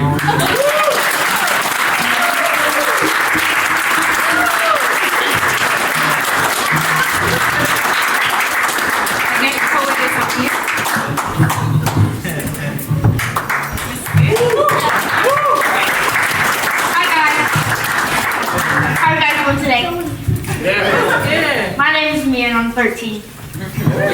Okay, and I wrote this poem last year when I was in 7th grade. And I want to share it with you guys. Okay? Okay. She tells me every day how she feels. She says her pain is like a storm that won't go away. I try to make her laugh. When she laughs, the sun comes out. When the sun comes out, she smiles. When she smiles, she draws a tree. When she draws that tree, the tree catches fire, and the pain is there again. Her mother is telling her that she is not good enough for any man. How dare she take a blade to her beautiful skin? Now she is in the forest. Now she is in a cage. But wait, it is time to stop and think. How did the cage get into the forest? The cage is the forest is the pain is the tree that is now on fire.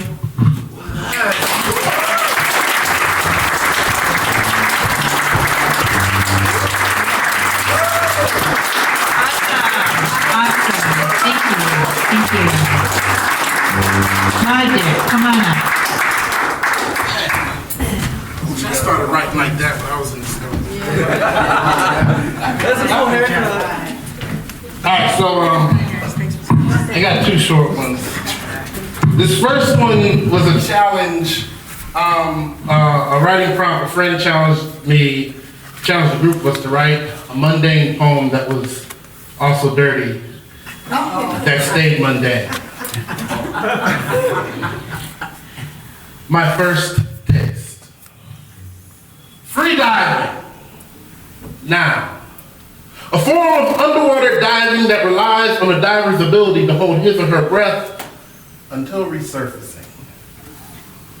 I remember my first free dive. Nervous. Not sure what the wetness would bring, was irrationally afraid of drowning as if my equipment wouldn't work, distressed about the descent, like my technique could cause me to crash. I knew the greatest competitors could go deep on a single breath like a bottlenose whale, so I would practice. Remembering that once you hit a certain depth, there's a building, a slow crescendo that begins to feel like fingers gripping your head like lakes had limbs. That's the pressure. The pulse of the sea flirting with your face, gravity and joy joining to create a climax. It's normal, as is the salty taste of the surf, the froth of the waves rushing towards the shore, and the smile when you finally begin to surface and once again begin to breathe.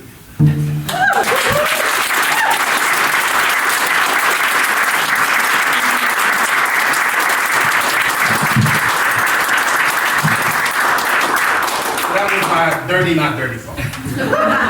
That's also dirty. Why a larger lover? Because I am mountain massive, make many men tremble when I walk, because I am angry oak to his simple sapling, because branches hold weight better than twigs, because I am big booming to his hidden whisper, because forest times matters. Because there is bliss in barbecue, because kegs are better than stingy six-packs, because winter winds will never find you when you're hiding in my hugs, because baby, you need to be mauled by a bear at least once. Because broken beds. Because bulls don't always break delicate things. We know how to tiptoe around china shops holding porcelain hearts, because skinny guys can't cook. Because it's true. Because skinny guys can't cook, because big hearts have more room, because sometimes you need a steak. Something large and meaty to sink your teeth into, not some crunchy carrot that breaks when it bends, because puppies are cute, but big dogs are better. Because bones nothing but noise because you'll never lose me in a crowd, Red Sea partying like my name was Moses. We'll walk where the fuck we want because I always get the best seats. Because it's almost October, November is numb, and December is daring you to find some bare bones busybody, some skeleton that January just can't wait to get a hold of. Me, I'll warm your bones like bourbon. A soft, slow simmer working its way down your body settles in your stomach like mama's macaroni because fuck love will make war. Go places we never been before. I bookmarked this battlefield with pieces of chocolate so our kisses taste like kisses and orgasms are no longer wishes because I'll cuddle the shit out of you. Because frostbite will learn to fear our friction because cheeks will stay warm, stomachs will stay full, and you'll never need another body pillow again.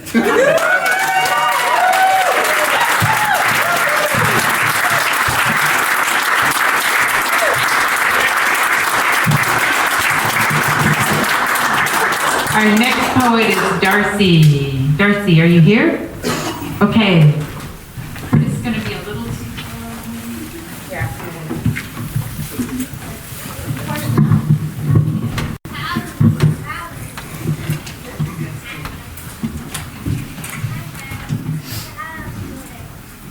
Okay, this one's a bit sadder. This is about... Good, we love sad. This is about my 13-year marriage and the end of it. Okay. So... Maybe speak a little closer into the mic. It's good? Here? Yeah. Oh, nice. I'm terrible at public speaking, but I'm going to work through it. I remember your lips and hands, your belly button.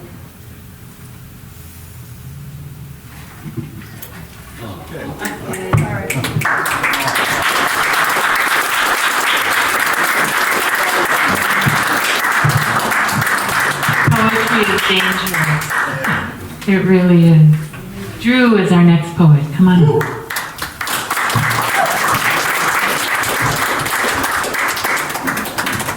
I've been there before. I had somebody standing next to me if I couldn't make it through it. Would you like me to do that one for you instead of mine? I'd be honored.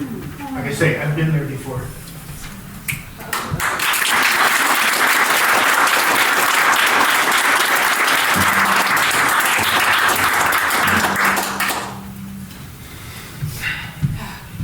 Sometimes you gotta call an audible. I remember your lips and hands, your belly button, and your always sad eyes. I still remember the way you chew, your chest, and slow dancing with you. I remember Niagara Falls, the freezing cold hotel room, and the 7-Eleven attendant that insisted you buy me a flower with the condoms. Am I blushing? I remember how safe I felt with you standing behind me, your arms wrapped around me. I remember every time you told me how proud of me you were, and the times when I would catch you staring at me because I was that beautiful to you. I remember your scars, your tattoos, and fishing with you. I remember the dirty book of... Coupons. Pardon? Coupons. Coupons, okay. You hand wrote because you couldn't afford a Valentine's gift. And buying a shirt off of somebody's back for you because it was just so you. I remember our first apartment, the brick, the coffee, no TV, just music and being. I remember you shaving my head because I felt like it, and you not caring one bit about how I looked. I remember the first time we felt fissure move in my belly, laying in the grass under the blue sky. I remember you sitting in the hospital bed and squeezing you so hard while I gave birth to our son. I remember all of our Lake Superior trips, the harvest gathering, and being a family. I remember Georgia and how we supported each other at every step of the way. I remember how good the sex was in the shower after my long runs, and how much you loved to watch me dance. I remember December 9th, 1999, the day you proposed to me. I remember the day I came home and found your wedding band sitting on the kitchen counter, how you leaned against the wall and told me how much you missed me and how I left anyway. I remember how dark everything had gotten. I remember how badly you needed me and how far gone it was. I remember your heart breaking and how it broke mine. I remember all of it, every single moment, the best of it, the worst of it, the happiest, the saddest. But most of all, I remember the years of pure love, oneness that we had before it all fell apart. Sometimes when you cross my mind, the words "I love you" still slip through my lips.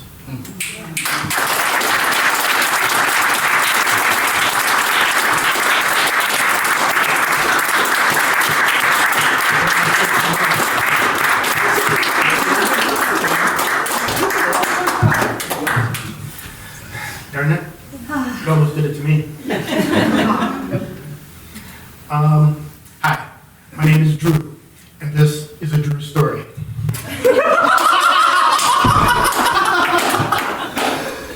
I grew up a little simple country boy, simple country values. One of those was work ethic.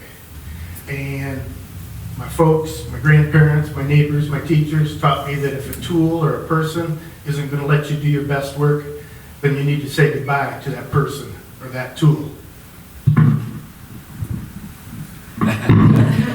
Goodbye. This work is entitled "The Prettiest Girl in High School." I hope you like it. The prettiest girl in high school will be going to prom with me. We'll walk into the gym together, and all the boys will see how proud I am that she said yes. I'm just some rube right off the farm. But the prettiest girl in high school will be right there on my arm. I'll buy her a corsage to wear upon her wrist, but she's so pretty all by herself, she really won't need this. I hope they play a slow song with the lights turned way down low, and I'll dance with the prettiest girl in high school, prettiest girl I know. The day arrives and I think it's strange how nervous that I am. I've known this girl for all my life, but I'm shaking like a lamb. I put on my one and only suit, and I drive on to her house. I'm greeted there by Mr. K, and I'm greeted by his spouse. Now, I've known these people for all my life, but as I get out of my Jeep, they look at me like they like my suit, but I was wearing it 6 foot deep. And then a vision appears in the doorway, and my brain just turns all to mush. The girl I've talked to all my life, well, the ride is just one long hush. I'm sure that I had lots of fun, but to be honest, it's just a blur. I suppose I talked to lots of friends, but I only remember her. I pull to her house, walk her to the door, but I'll tell you before I go, I kissed the prettiest girl in high school, the most beautiful girl I know.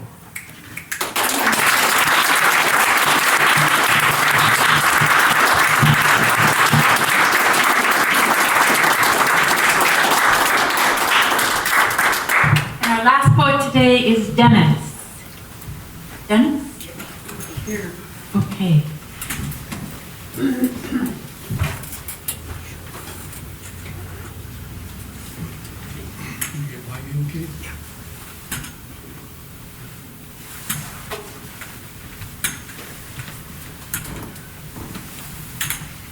Would it be easier if we just put the mic down on the floor?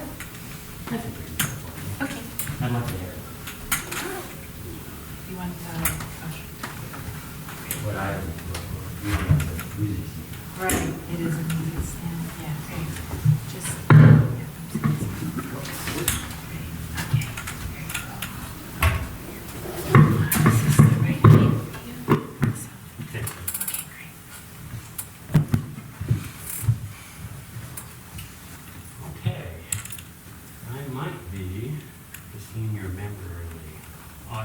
as well as everything else. My name is Dennis North. I'm a leftover from the Lansing Poetry Club, which existed for about 75 years. And I saw it through most of its last 5 years or so. But it affected me all my life, because my grandmother and great-grandmother wrote poetry as well because of its influence. Is that better? Yeah. That's all. Okay. I started writing poems when I was a teen. It was like 60-some years ago. I never wrote a real love poem, whatever. Never had the reason to want to do it. What I did was act as the skeleton at the feast, and always was the one who was alone or was not in the same mood as everybody else. Back in 1959, I started a poem, and I finally finished sometime in 2010, and I read. I got a award for it in one of the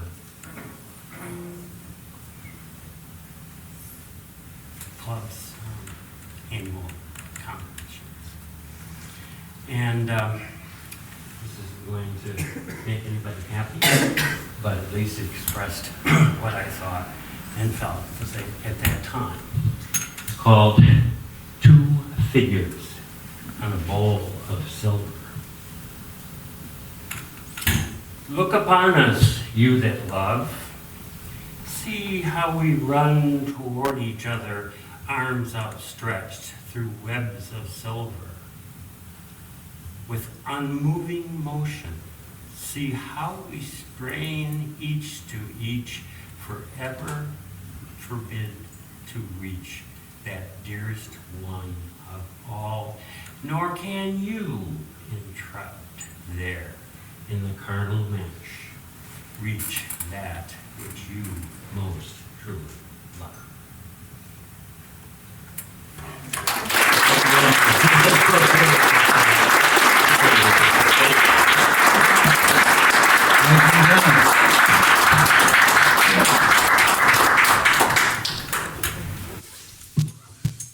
That's the end of our poetry reading today. We're going to have the Honey Badgers are going to play a couple songs.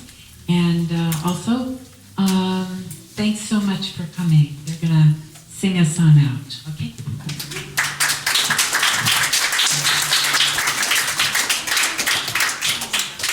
I wanted to send a shout out while we're setting up to a former president of the Lansing Poetry Society who died 3 years ago. His name was Mark Ritson. I had known Mark for 2 decades, and I'd actually known him for 1.5 decades before I realized he was a famous gay poet. And he would not have missed today, I'm sure.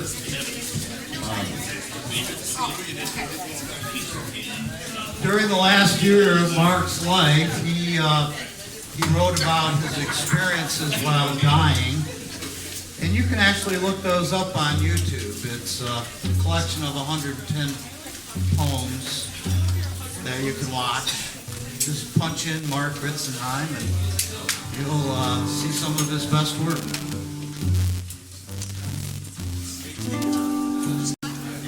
So, got you under our skin. Ready, Maureen? Break the love.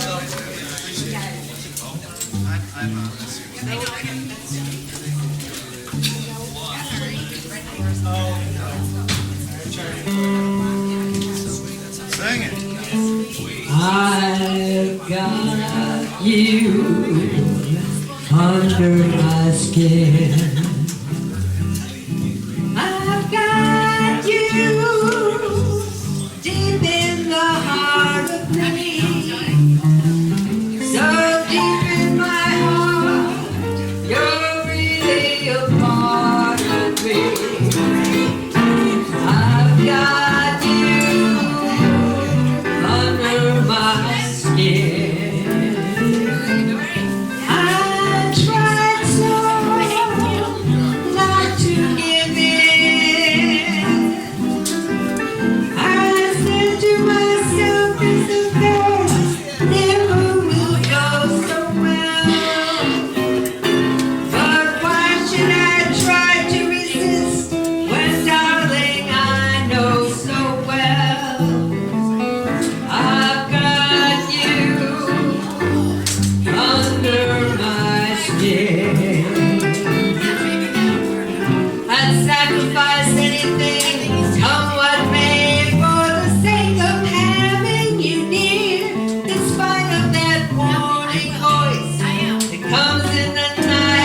stop before I begin, 'cause I've got you under my skin.